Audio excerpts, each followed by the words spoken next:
What up, my face? You know that it's been late here Thursday, Thc Theatre coming through.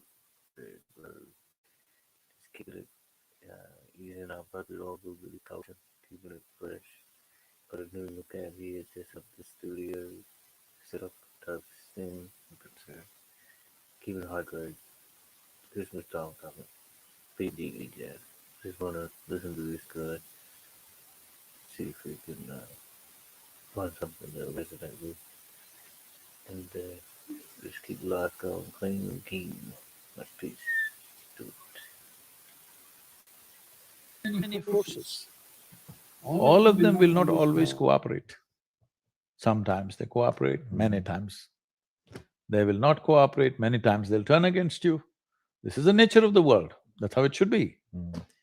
World will never happen 100% your way, and I'm glad it is so, because if it all happened your way, where do I go? I'm glad it's not happening your way. Little bit my way, little bit your way, little bit somebody else's way. That's how the world should be. That's very interesting.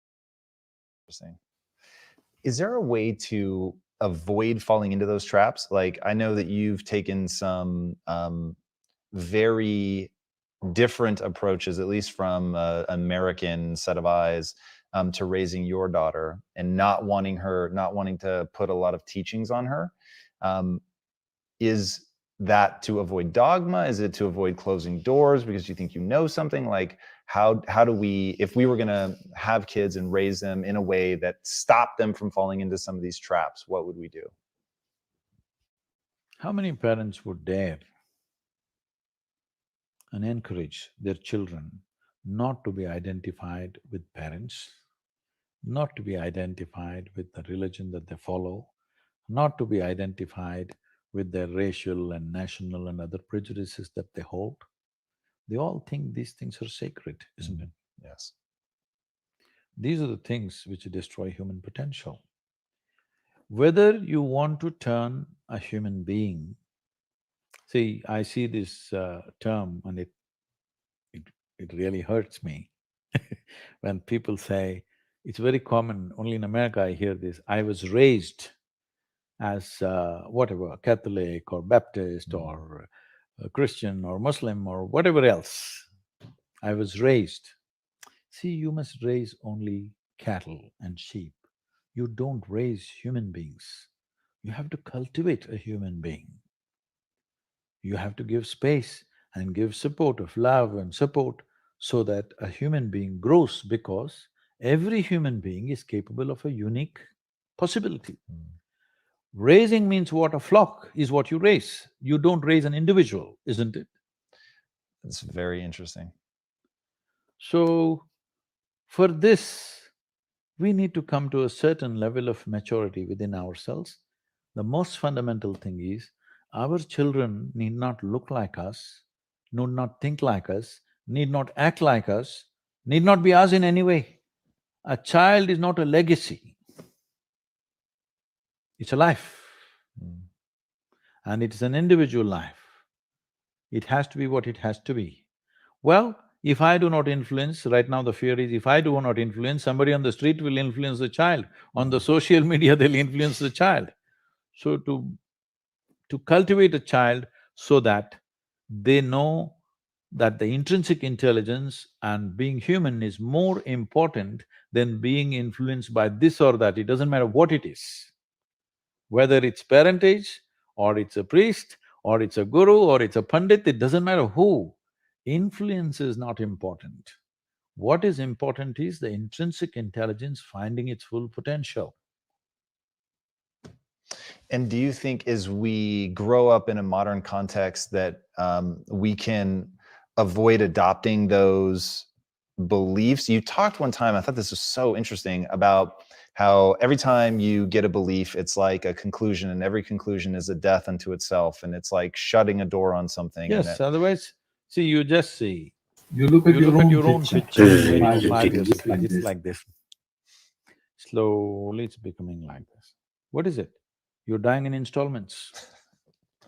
The more conclusions you make, the less alive you become. This is all that's happened to people. They call this knowledge. This is not knowledge. This is just conclusions that you're drawing about everything. See, with all this scientific exploration, the fact is that even today, we do not know one single atom in its entirety. We know how to use them.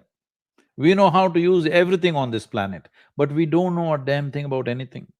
Over 90% or 99% of an atom is empty. We don't know what that emptiness contains. Over 99% of the cosmos is empty. We don't know what that is.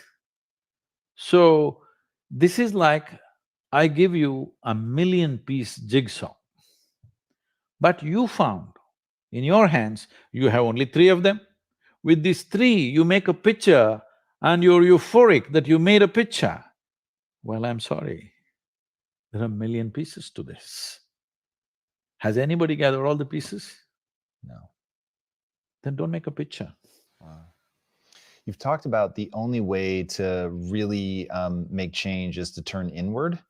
As we look inward, turn inward, go inward, what are we working on awareness, consciousness? Like what is the… See, right now, what are the instruments of your experience? You know you're here only because you can see, hear, smell, taste and touch. This is the only way you know that you're here right now. Suppose you doze off, don't, okay? Suppose you doze off, you don't know that you're here, isn't it? Yes. Even though you're here, your heart is beating, everything is functioning, the world is on, we are all here, but you won't know that you're here, nor will you know that I'm here or anybody else is here, isn't it? Yes. All that's happened is, life is on, full on, even within you. Only thing is, these five sensory organs have shut down. So your entire experience of life right now is happening because you can see, hear, smell, taste and touch. Just look at the nature of the sensory organs. In the very nature, they're outward bound, isn't it? Mm. Can you roll your eyeballs inward and scan yourself? No. There's a… shall I give you a bad example? Sure. Our nose is located right Our above our mouth. Suppose you don't brush your teeth for 3 days. Mm. Though this nose is right here, it won't tell you you have not brushed your teeth. Mm. The whole room will know you have not brushed your teeth, but you will not know. This is the human predicament. Great. Like summary. That's what's up. It's very easy to see what's wrong with this guy, what's wrong with her, what's wrong with her. It takes a lot of observation to see what's wrong with this. Mm. That level of keenness of observation is missing in most people. They need to cultivate that. Mm. And so it's tempting to, when reading your book and hearing your story, it's tempting to say, oh, this is how he cultivated that, whether it's sitting in the tree that was swaying and then doing swaying meditation. Is that actually how you cultivated it, or is there something else? Because somebody watching right now, they want to be able to begin to access this. And if it's a simple letting go of belief and dogma, or if it's awareness of the Letting self… go of belief and dogma is not simple. Mm. It's not simple. People are who they are only because of what they believe and what they have held like that. Mm. Because without this, they don't know where they belong. To live here without belonging to anything, but still involved with everything, takes a lot. Mm. Most people belong, but they're not involved. It is like belonging is like an insurance policy. It's simply there. Involvement takes you. To be constantly involved with people around you, it takes you to be conscious and on. Mm. But I belong to you. I don't have to do anything, I've professed already I belong to you. I'm married to you. I belong to you. Legally it is settled. So I don't have to be conscious of you, nor do I have to be involved with you, still I belong to you. So belonging means belonging, believing or identifying simply means you have found a way to sleep through your life. It's called sleep. Mm. When we say, people usually use this term with animals. If you said, we put our cat to sleep, what does it mean to you? For real? That they killed their cat. Yes. So I'm talking about sleep in that context. Mm. I believe this, I belong to this, I'm identified with this means it's sleep. That means you're partially dead. Mm. You made conclusions, which takes away the life that bubbles within you. This is why people are walking around like they're dying in installments. Mm. Yeah, so the notion of not knowing, the notion of responsibility are two things that are really powerful. Can I just correct that Please. question? Yeah, yeah. Not knowing is not a notion, it's a fact. Okay. It's not a notion. You really do not know a damn thing about this existence, isn't it? Yes. We don't even know a blade of grass in its entirety. We do not know a single atom in its entirety. We do not know a single cell in this body in its complete context. We do not. We know some things. We can manipulate a few things, but we don't know much about it. So, it's like this. Let's say we turn off all the lights. If the lights are on, you can whistle and just walk around wherever you want in this building. We'll turn off all the lights and make it pitch dark where you can't even see your own hand, like that. Now, every step that you take, will you take it in utmost alertness? Will you be fully awake or asleep? Fully awake. Fully awake. Why? Because you don't know where's the next step. Mm. Just to live like this. If you simply live like this, naturally you are on the highway to enlightenment. Mm. Everybody assume and believe because it's comfortable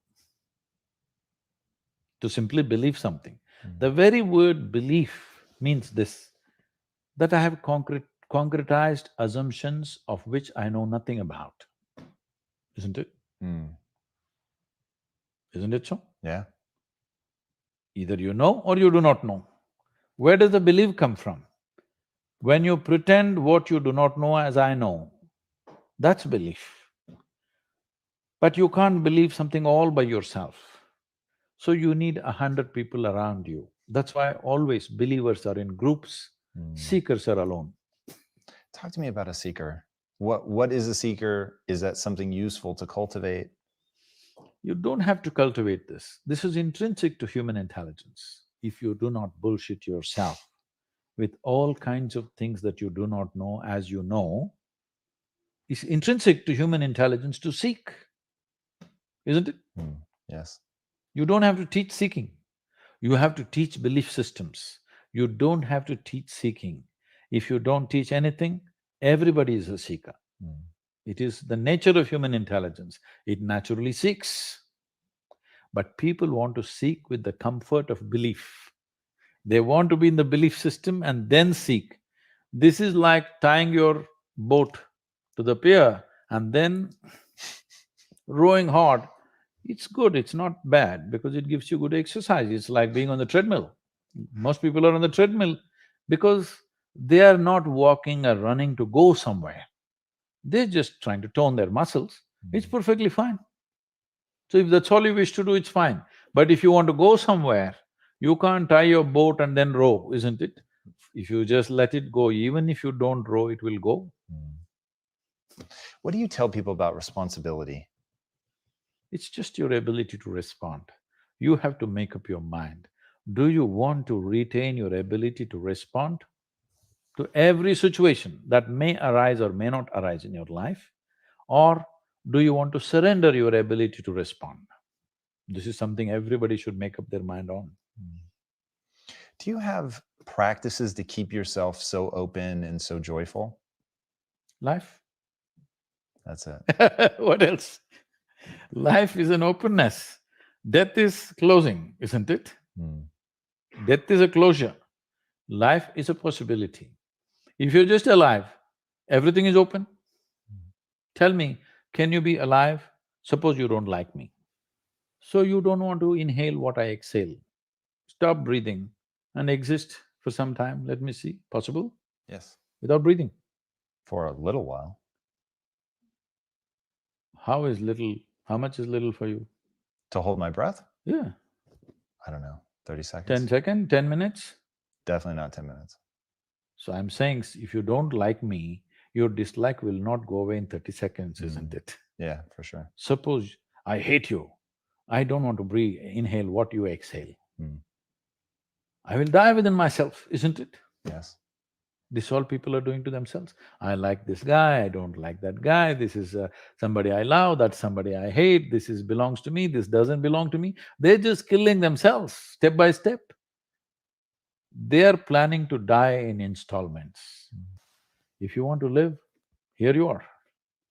You must make up your mind whether you want to live or you want to die. You want to know the certainty of death in life.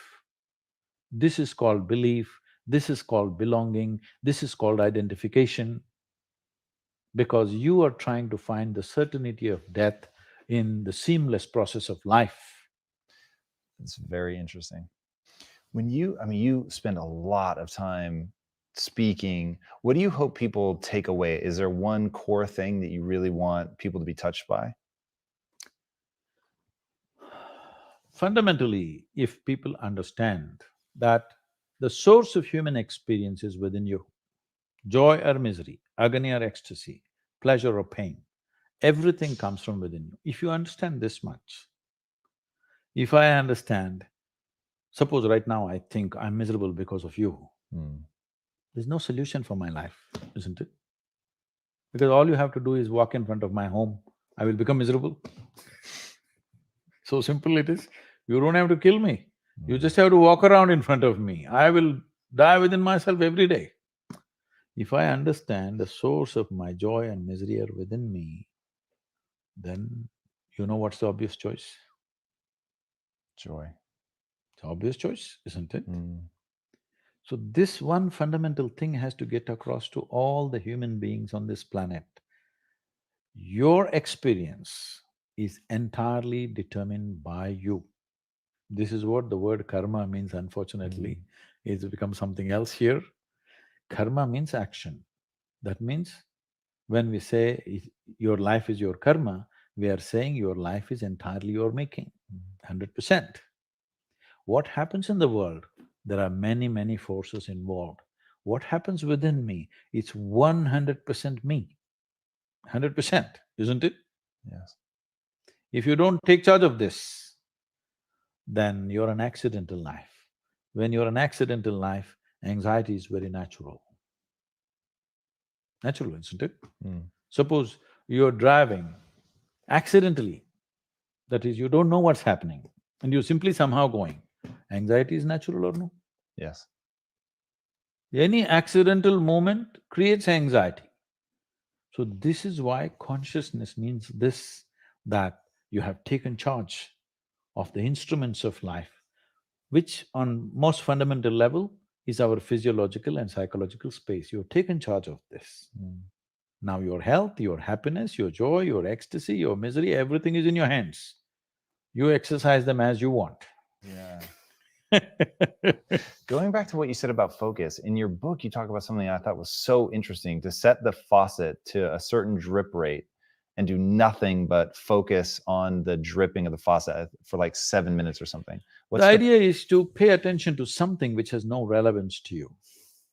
See, people have divided the universe. This is important, this is not important. This person is important for me, this person is not important for me. This is important for me, that's not important for me. You divided the universe. You will never know anything this way. Indiscriminate focus, indiscriminate attention.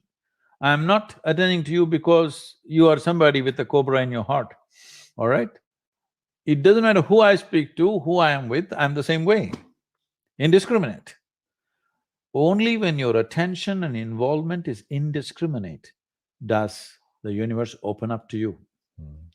You have discriminated, naturally you close. People come to me and say, Sadhguru, I want to walk the spiritual path. I say, okay, be here for 3 days, let's see what we can do. So, no, Sadhguru, day after tomorrow, my uncle's daughter's birthday, I have to go. Oh, you want to get enlightened? And day after tomorrow, uncle's daughter's birthday also. All right, we got 1.5 days. You do one thing, you do this, this and this. I said, Sadhguru, but I don't like this. All right, I'll give them a small piece of paper and say, okay, write down things that you like, we'll do that. Won't believe it, in this entire universe, most people like only 3 or 4 things. Wow. When you're so constipated in your head that you like only 3 or 4 people or 3 or 4 things in your life, how do you want to open up to the existence? Because life is happening because of its openness. This is a fundamental difference between death and life is, people are thinking it's just breath, all right, on one level. That is also openness. Whether you allow this to happen or you don't allow it to happen, whether you did it consciously or unconsciously, but it's happening, isn't it? Openness is on every subatomic particle, is in communication with everything. That's why this is going on. Breath is happening, so much is happening in connection with everything. It is only in openness you're alive. As you close doors, you're dying in installments. Dying in installments is torture. See, life is fantastic if you're alive and fully alive. If you're dead, it's good. At least the neighbors may think so. This may sound very not so compassionate, but I'm saying everybody dies, you and me will die, all right? If you're dead, the game is over.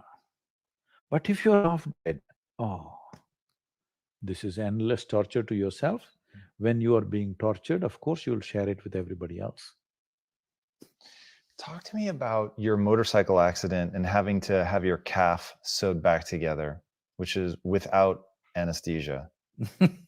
How is that possible? I'm not that young anymore. Today I would take anesthesia. Those were wild days.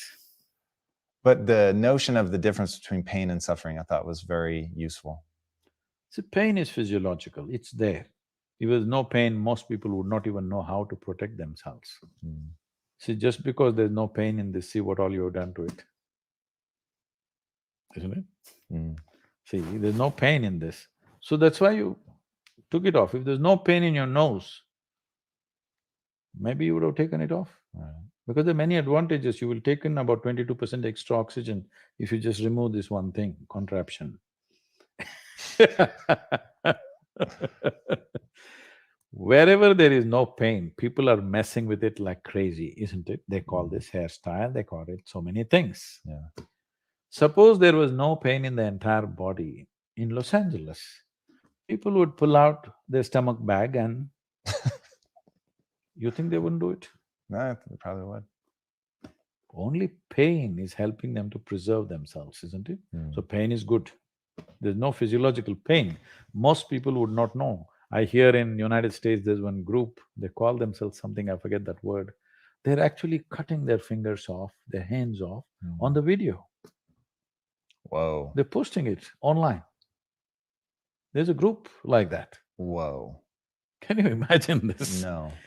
In spite of so much pain, if there was no pain, almost everybody would have cut themselves off in the name of fashion, they would have cut themselves into ribbons. Wow. So pain is a good thing physically, because that is your preservation, self-preservation mechanism. But suffering is something that you do in your mind. So pain that happens in your body, you take it in your mind and multiply it 1,000 times or 1,000,000 times, depending on how capable you are or how stupid you are, and suffer it 1,000,000 times over. Right now, most human beings are like this. What happened 10 years ago, they can still suffer. What may happen day after tomorrow, they already suffer. They are not suffering life, they think they're suffering life. They're not suffering life, they are suffering the two most fantastic faculties that human beings alone have: a vivid sense of memory and a fantastic sense of imagination. Why do you think that depression and anxiety, suicide are so rampant right now? See, one thing is, the survival process has become easier than ever before.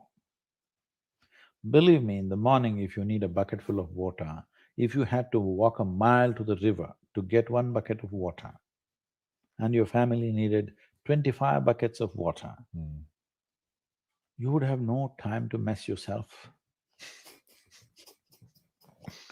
Now you have a lot of time to mess yourself because our survival is better organized than ever before. Another thing is, most human beings do not know how to manage their biochemistry without physical activity. I've seen a whole lot of people, particularly teenage boys and girls between the ages of 12 and 16, who come to me with some severe, violent problems within themselves. If you leave them like that, they may kill themselves or kill somebody else. They're in that kind of state. Many of them have even killed their parents, it has happened all over the world. And in 2017, when I came to know that in India, which is not so much suicidal in that sense because there's a huge family support and stuff like that. In spite of that, in 2017, 18,600 children below 18 years of age committed suicide. Clifford, no fetch! Clifford! Out of which 7,200 are below 15 years of age.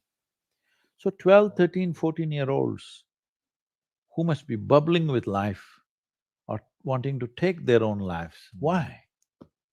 Obviously, we're doing something fundamentally wrong with the society, isn't it? Yes. Yes. Our goals and our goals stupid and our ideas of stupid what is ideas of what success is is success driving them is nuts. driving them nuts. Because we are trying to Because use we are our trying to children use like our children like racehorses. racehorses. That's That's interesting. interesting. And And when when you you say say They don't that, even have is a something concept of that life at that represents stage. us that we've turned into something amazing, or in what way? Full maturity, See, anyway. when See, you when you understand understand life life as But it what like is that? this, How would it be if you're if classified? you're in a in a race, race, what's what's the the objective? objective? You You must must reach reach the the finish. finish line quick, isn't it? Yes. What is the finish line of your life? Death. There you have it. This may not be a conscious process, but life within you is understanding it like that. When you see, you must understand this, whether you are conscious of it or not, any human being. Right now, if you make yourself miserable, you must understand you are sending a message to every cell in the body that I don't want to live. You might not have articulated it in your head yet, but when you become miserable, you notice suddenly your body seems heavy and it's like, doesn't want to get up from this chair. Have you seen this? Yes. When you're happy, you're willing to bounce at everything and do everything, bend backwards if necessary. Why this is happening is the message has gone to every cell in the body, this guy wants to die. They're all thinking, okay, what can we do to help him? But by then, of course, you'll recover. So you want to die, you want to live, you want to die, you want to live. The body is getting confused because you must understand this is a very intelligent body. It's taking instructions from you. Every cell in the body has enormous sense of memory and intelligence. If you keep sending wrong messages, if they act, you're dead. Because you're sending contradictory messages, you're not dead, you're half dead. You can give it any number of exotic names. Essentially, you have turned your intelligence against yourself. This is supposed to work for you, but now you've turned it against yourself, it's working against you. Yeah, I know I'm putting words in your mouth, which is very dangerous, but the whole notion of is? being half dead, I feel like you really address how to live fully in your book, Inner Engineering, which I was just really, really impacted by. If you had to define what inner engineering is exactly, how would you say it? See, do you agree with me that our lives today as a generation of people has become far more comfortable and far more convenient simply because of our understanding of science and our exploitation of that knowledge as technology? Yes, Hmm? definitely. We are the most comfortable generation ever in the history of humanity, no question about it, isn't it? Yes. We are super empowered because of this science and technology. As there is a science and technology for our external well-being, there is a whole science and technology for inner well-being. Unfortunately, most cultures have ignored this and thinking that if we make all the external arrangements well, everything will be okay. United States of America, is a huge statement that this is not how it works. Well said. The most affluent country on the planet, 70% of the population are supposed to be on prescription medication. Yeah. Wow. What's the best way for people to interact with you? They don't have to interact with me To because… learn from you, maybe. Because we can talk. If inspiration is what you need, encouragement was what you need, I'm willing to talk. But talks will not bring solutions. They will bring some clarity. Solution will come only when you take a proper inward step. That's what inner engineering process is. We are doing everything possible to deliver it in as simple and as practical measures as it can be done. There was a time it was taught in such a complex way. Today we have simplified it, broken into 5 different pieces, offering it as 5 layers of program so that people can experience it in small doses and slowly, step by step, they can go. I'm seeing as you come into more and more affluent societies, their steps are far more baby steps than other people. That's interesting. So, we've broken it into many steps so that small steps you can take one by one. And your website is the best place for that? Yes, Okay, it's a good place to go. perfect. isha.sadhguru.org, that's what it's called. Okay, and we'll link to that as well. Our organization is a 100% volunteer organization. So we are not professional in our approach, and I'm very proud of that because I'm not interested in how much somebody is doing. I'm very interested in how they're doing it because that's what changes the quality of who we are. Because the content of our life will not change our life. It is the context of our life which changes our life. That's interesting, very interesting. Because your content you have changed and you see people are not happy. Content of our life is phenomenally enhanced compared to how our grandparents lived here, isn't it? Even in this country. Yes, definitely. How can people change their context? That's what inner engineering is about. If your context shifts from your psychological and physiological process to the life process that you are, everything has changed. Because we must understand this. As we sit here, this is my body, that's your body, this is my mind, that's your mind. But there's no such thing as this is my life and that's your life. This is a living cosmos. Everybody is free to capture as much as they want. If you capture substantial amount of life, your very presence will become a significant life. Otherwise, you will become a mediocre life. This is the important thing. It's not the knowledge you gather in your head, it's not the muscle that you gather in your body, it's the life. How much of a life are you? This will make you significant in your very presence. If world gives us an opportunity, we'll do something impactful. Otherwise, we are just a significant presence. A huge oak tree standing outside, it is not trying to create any impact. It is just impactful. If you go under its shade, you'll feel it. Otherwise also it's impactful. Most people notice it only when it's gone. What is the impact that you want to have on the world? When I was 25 years of age, when suddenly things burst forth within me, and I realized if I sit here without messing myself, naturally I'm bursting with ecstasy and every cell in my body drips ecstasy. I thought initially I'm going off my rocker. Then again and again when I saw over a period of 6 to 8 weeks, when I saw if I just close my eyes, I just burst into ecstatic states.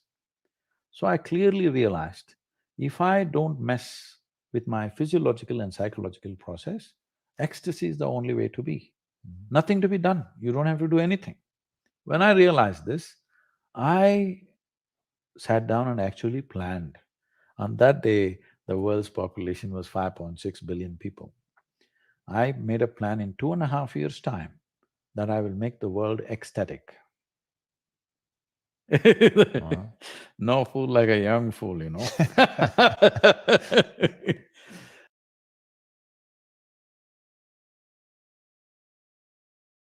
Now, it's been 37 years, not 2.5 years. Well, people say we have touched over 500 million people or so. Whoa. Don't say whoa, you don't woe my failures. Yeah, I guess. Because my idea of humanity is 7.6 billion people. 500 million people, time going away, Mm. I'm condemned to die a failure, but I'm a blissful failure, all right? So, what we need is just this. Do you want to live in a beautiful world means what? Beautiful does not mean just a beautiful view of the ocean or something else. Beautiful means human life here is pleasant within every human being. The question is not about what I wear, what I drive, where I live, but how I am within myself. See, what we can do in the world is a question of times. In which time of history we exist, accordingly we do things. If we were here 100 years ago, we wouldn't be recording all this stuff, all right? We would be doing something different. But human experience is constant. Whichever generation you are, you can either blissed out or misery. Always, forever. It has been so and it will be so. So, what we can do in the world is subject to many realities of the times. But how we can be within ourselves is always a possibility. So what is always a possibility must be manifested. Whether you will run faster than Mr. Bolt or not, whether you will climb Mount Everest or not, this is not the point. Those things are subject to individual tastes and individual likes and dislikes. But will your experience of life on this planet be pleasant or not? At least this one thing we must determine, that every human being's experience of life on this planet is pleasant. That much we must do and it's doable. That is incredible. Sadhguru, thank you so much for being on the show. That was absolutely incredible. Thank you for your time. Guys, I can't recommend his book highly enough. Check it out, Inner Engineering. It's phenomenal. If you haven't already, be sure to subscribe. And until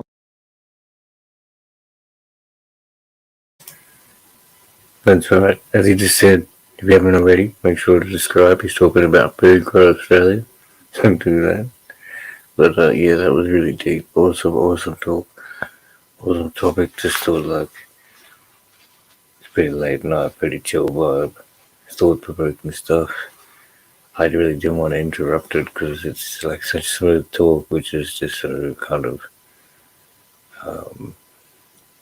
just like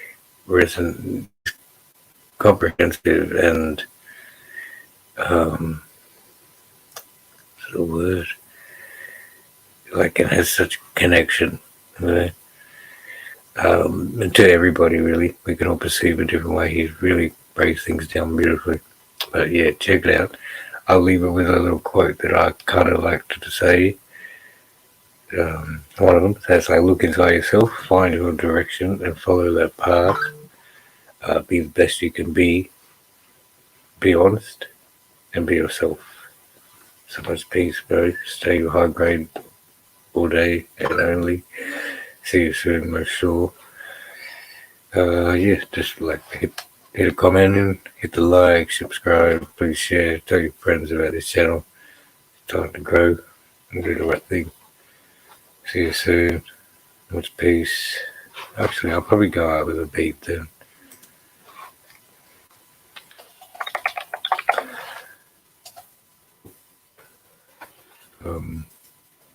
Yeah, so I mean, obviously, only about 2 sleeps away till the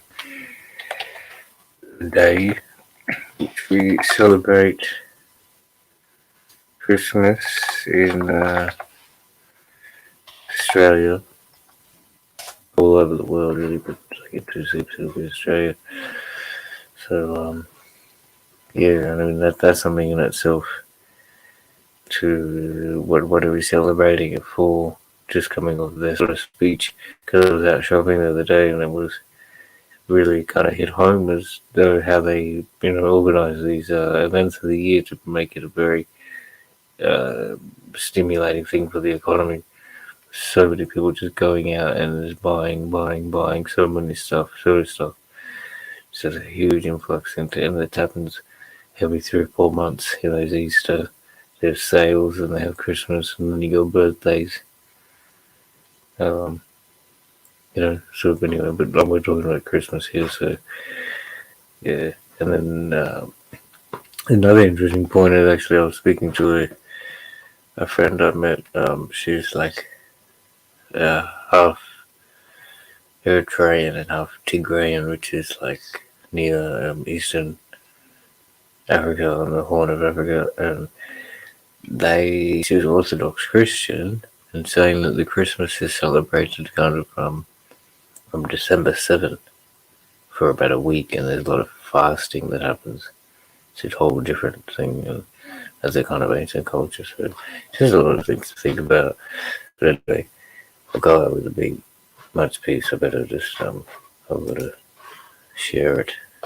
Thanks for hanging around, everybody, and you know, doing the thing. I'm in the middle of cleaning up my room. Be ready to manage and all that. Where are we at? Go to share the screen. Man, it's crazy. Over here. Share screen. And alright, so we have my peace. Take it easy. Faithful Australia. Do that thing. Cheers, Hope, brother. Thank you for hooking sailing around, man. Have a good night. Peace, buddy. See you tomorrow. Keep on that. Chiva. Have good plans for everything. Another man. Peace.